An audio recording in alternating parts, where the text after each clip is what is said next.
Quand je dis souvent pour les étudiants, vous ne vous connaissez pas, vous pensez que...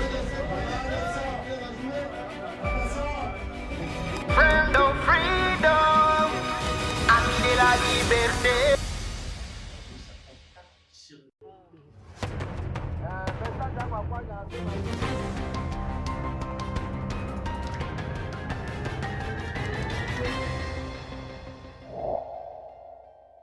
Bonsoir mesdames, bonsoir messieurs, vous qui êtes fidèlement branchés à la radio communautaire Maendeleo, 18h10 dans ces studios, même heure à Irumu. Voici la troisième et la dernière édition du journal parlé de ce samedi 5 avril. Ça, Teresa Isé des détours, voici les sommaires.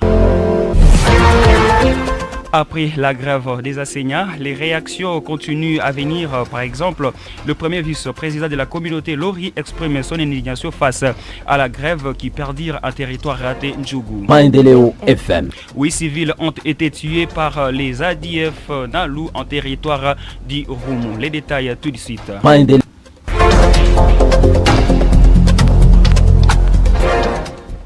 Je suis Thierry Lodic à la présentation. Jassi Rumbata tient les manettes techniques. Comme je l'ai dit au sommaire, les comités exécutifs de l'association culturelle Lori expriment son indignation face à la grève qui perdure à territoire d'Ndjougou. C'est Marquis Mito, premier vice-président de cette structure culturelle, et qui a laissé ses messages et en a appelé l'implication de tous pour non seulement alléger la souffrance des enseignants, mais aussi trouver une solution pour que les enfants reprennent le chemin de l'école. Marcus Mbitso est au micro de Boniface.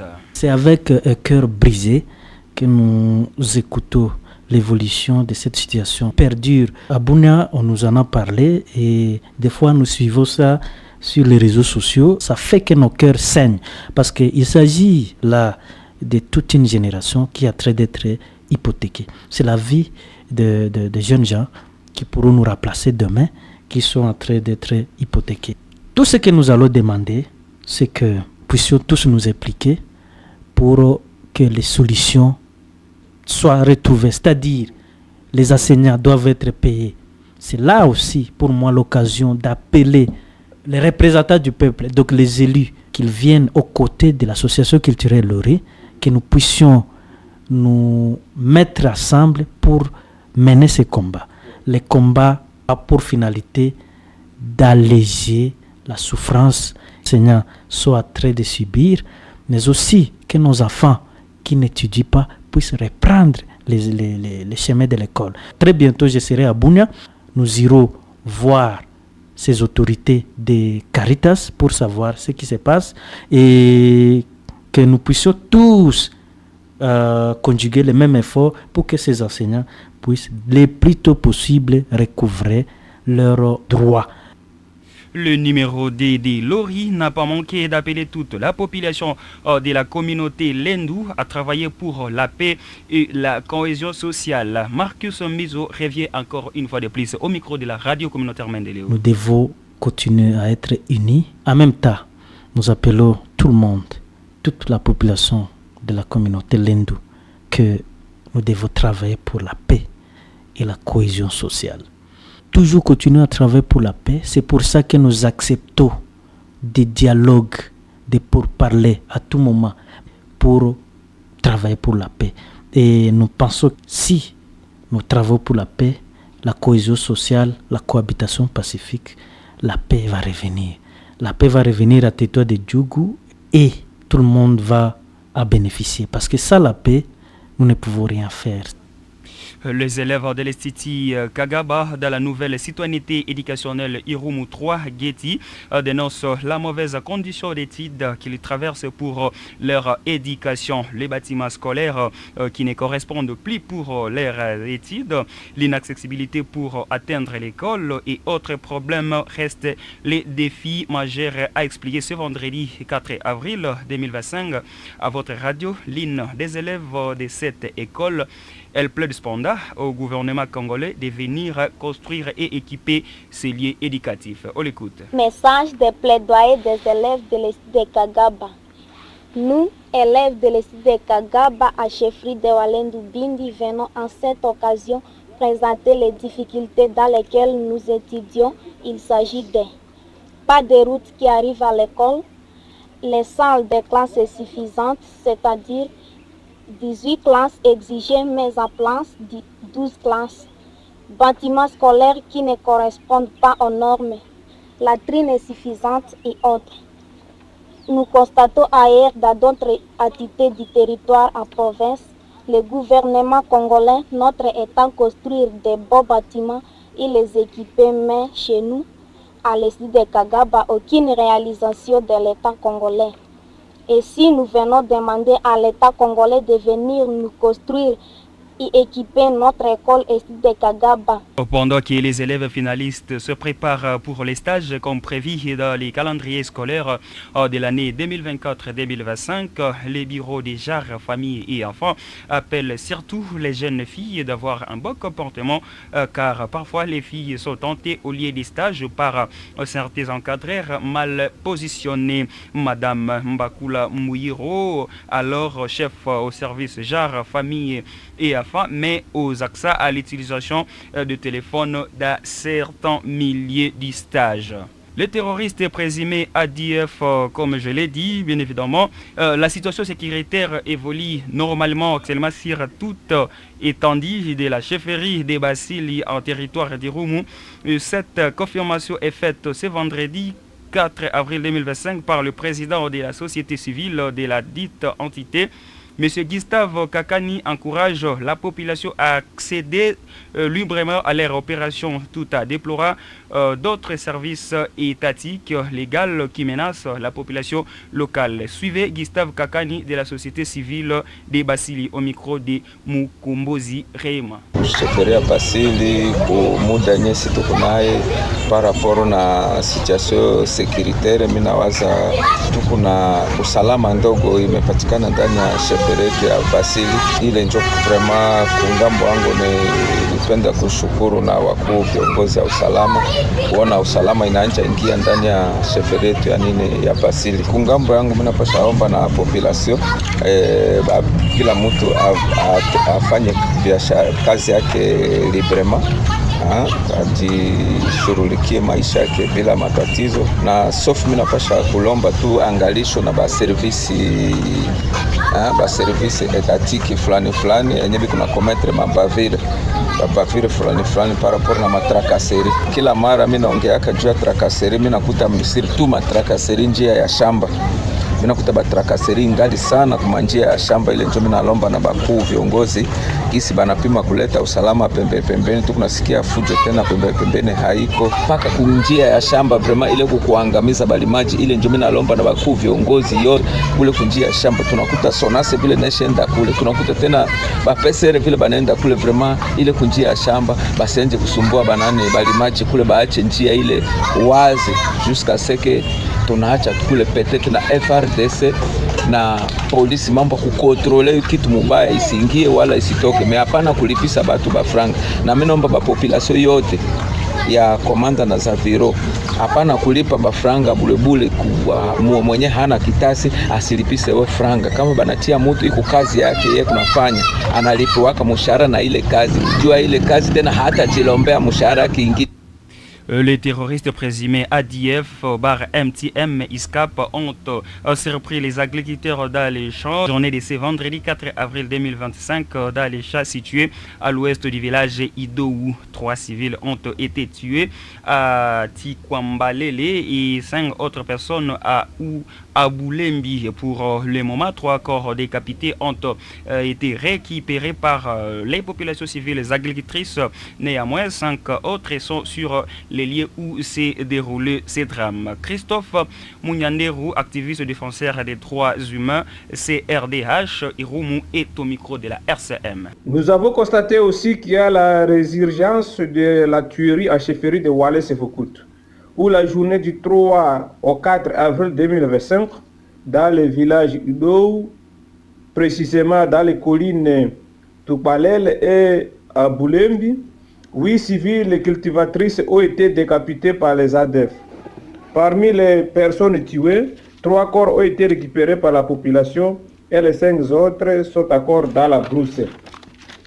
Selon les informations à notre possession, les ennemis proviennent du territoire de Mambasa en traversant par la rivière Ituri, qui sont à la recherche de denrées alimentaires, où ils surprennent cette population qui regagne leurs champs après une condition de vie très difficile, là où il était en déplacement. Nous condamnons ces actes et nous recommandons aux forces de mutualisation de fournir les efforts pour éradiquer l'ennemi qui est en débandade, surtout de plus se déployer dans cette partie de la province de l'Ituri. Nos sincères condoléances aux familles éprouvées. Nous avons dit, nous vous remercions.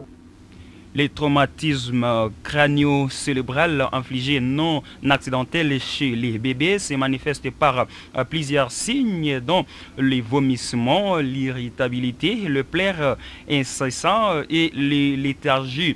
C'est ce qu'a dit ce samedi 5 avril 2025 le médecin directeur de l'hôpital général de référence de Mongwalu à l'occasion de la journée nationale dédiée à la prévention du syndrome du bébé secoué pour le docteur Richard Lokouli Lopayi. Il n'est pas surtout conseillé aux parents de jeter à quelques centimètres à l'air leur bébé. Il est au micro de la radio communautaire Maendeleo. Ces traumatismes crânio-acéphaliques chez les bébés, qu'on appelle secoués, se manifestent par plusieurs signes. On peut en avoir autant, entre autres, l'irritabilité, les pleurs incessants, bébé qui évolue normalement, mais dès qu'il tombe dans cet état-là, il commence à pleurer et vous ne contrôlez pas s'il s'agit de quoi. Il peut s'agir aussi de léthargie. Vous remarquez directement que le bébé perd sa vigilance. Donc il devient incapable de se maintenir. Si c'est un bébé qui s'asseyait déjà, il sera incapable de s'asseoir. Aussi, ça peut se manifester par des comas. Ça peut se manifester par des convulsions, des manques d'appétit et d'autres petits signes, entre autres des vomissements, ainsi de suite. Et comment est-ce qu'un bébé peut être traumatisé? Comme nous avions dit dans la définition, c'est un traumatisme infligé ou alors un traumatisme crânien ou alors un traumatisme non accidentel. Voilà, les mères ont l'habitude, ça peut être par un excès de joie, on veut jouer avec son bébé et vous commencez à secouer le bébé. Il y a des mères qui ont l'habitude de jeter le bébé dans l'air à quelques centimètres de leurs bras et puis ils retiennent encore le bébé après. Et ce phénomène fait assez que le cerveau du bébé est encore en développement, peut se cogner contre les crânes. Alors ces mouvements-là, comme il y a de l'espace, le cerveau va nager, se cogner contre les crânes et peut provoquer maintenant ce qu'on appelle le syndrome des bébés secoués avec tous les signes qu'on a vus ci-haut. Ces professionnels de la santé affirment par ailleurs que les conséquences de cette maltraitance infantile peuvent être graves et handicapées à vie. Il revient une fois de plus au micro de votre radio. Les conséquences peuvent être graves. Le bébé peut sortir, comme nous avions dit aussi dans les signes, il y a de coma, il y a de convulsions, donc des signes neurologiques. Alors si le cerveau est atteint, il y a des conséquences qui sont parfois irréversibles. Ça signifie que vous pouvez vous-même créer des problèmes que vous ne pouvez pas corriger. L'enfant peut demeurer avec des séquelles toute sa vie. Ça peut être que l'enfant soit inerte, incapable de marcher à la longue, incapable de bien se développer, ainsi de suite. Et quand un enfant est comme ça, ne sait pas marcher, ne sait pas manger de lui-même, vous savez tout ce qui arrive, la pauvreté, on est qui se développe de lui-même, mais tout au long de sa vie, vous allez vous occuper plutôt de lui, ça sera une charge, ça peut créer beaucoup de choses dans les foyers comme conséquence. Tout ce qu'on peut demander aux mères ou à tout le monde qui porte les bébés, de ne pas secouer, de ne pas agiter le bébé parce qu'il est dans son stade du développement. Tous les organes se développent parce qu'il n'y a que ça comme moyen de prévention. Ou ne laissez pas que le bébé puisse tomber par exemple de l'auteur par terre, comme ça sera l'impact du pavement contre les crânes, ça peut créer aussi ça. Donc il faut bien protéger les bébés. Est-ce que ces conséquences ou ces traumatismes peuvent être soignés? Oui, comme tout traumatisme crânio-encéphalique, on peut prendre ça à charge. Donc, on conseillerait aux mères ou aux parents, dès qu'ils ont les premiers signes inhabituels chez leur bébé qui évolue normalement, de consulter l'hôpital. Donc, la prise à charge, elle est vraiment médicale ou alors chirurgicale, ça dépend du milieu. Les élèves du complexe scolaire La Fontaine Ngoyi ont assisté les enfants orphelins de l'orphelinat Saint-Kizito Muzipela à vivre et non vivre ce samedi 5 avril 2025 à l'occasion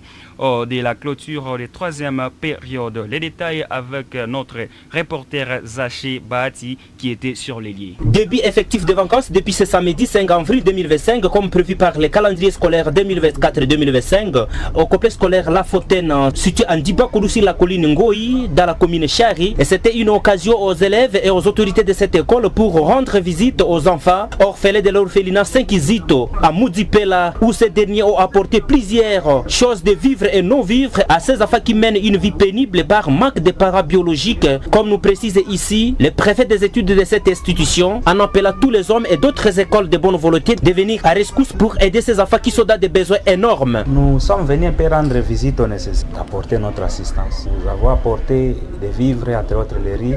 Nous avons apporté du savon, du savon au monde et nous avons tas d'autres que nous avons encore amenés avec nous. Nous sommes un peu arrivés ici. C'était dans le cadre de porter à vivre surtout à ceux qui en manquent, parce que les enfants orphelins sont en train de traverser un peu la vie un peu précaire. Ils sont sans parents vraiment qui peuvent un peu les apporter quelque chose et il manque vraiment beaucoup de choses. Alors nous étions un peu motivés par cela pour venir apporter ce qui est nécessaire pour les aider. Vraiment, les enfants qui se retrouvent ici, les orphelins, sont en train de traverser un peu une vie difficile, surtout qu'ils n'ont pas à manger, ils n'ont personne pour les apporter à vivre, ils n'ont vraiment personne pour leur soutien.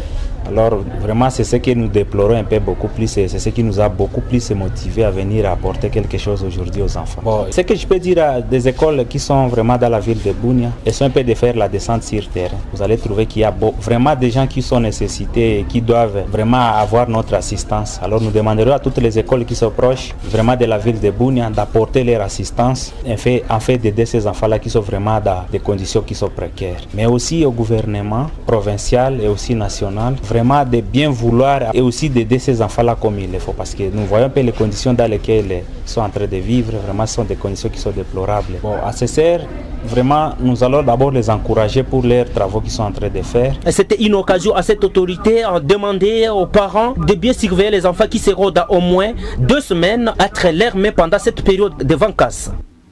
Il est 18h30. Ça n'est fini pour cette édition, chers auditeurs. Merci de l'avoir suivi. Si vous avez aimé, dites merci à l'équipe rédactionnelle de la radio communautaire Maendeleo sous les concours de Jospé ou à Joachim, Denis Makilone, Victor. La présentation était de Thierry Lodika, Jassé Rombata était à la partie technique. Suivez cette même édition sur YouTube grâce à Cinéma. Abonnez-vous massivement. Au revoir. Mesdames et messieurs, vous allez à présent suivre les communiqués du programme panafricain des investissements à l'intention des entreprises et sociétés de construction aux SBL et aux ONGD. Avis à l'intention des entreprises et sociétés de construction aux ASBL et ONGD dans le cadre de son projet de construction de 10 écoles par province, le programme panafricain financé par la Banque mondiale demande aux entreprises et sociétés de construction aux ASBL et aux ONGD intéressés de s'affilier au programme et d'adresser leurs requêtes au directeur national aux coordonnées suivantes: email dinat.ppi@yahoo.com, téléphone plus 243 81 89 62 032. Pour les sociétés et entreprises de construction, les pièces ci-après seront jointes à la requête: statut de l'entreprise, extrait du registre du commerce et du crédit immobilier RCCM, identification nationale et pièce d'identité de son responsable. Pour les SBL et ONG, les pièces ci-après seront jointes à la requête: statut et règlement du notarié, acte notarié et F90 ainsi que le PV du compte rendu de la première assemblée générale constitutive, la pièce d'identification de son responsable. Notons que la fiche d'affiliation est gratuite. Hâtez-vous car le nombre est limité. Faites à Kinshasa le 29 juillet 2024. Alphonse Mouaka, administrateur général gérant.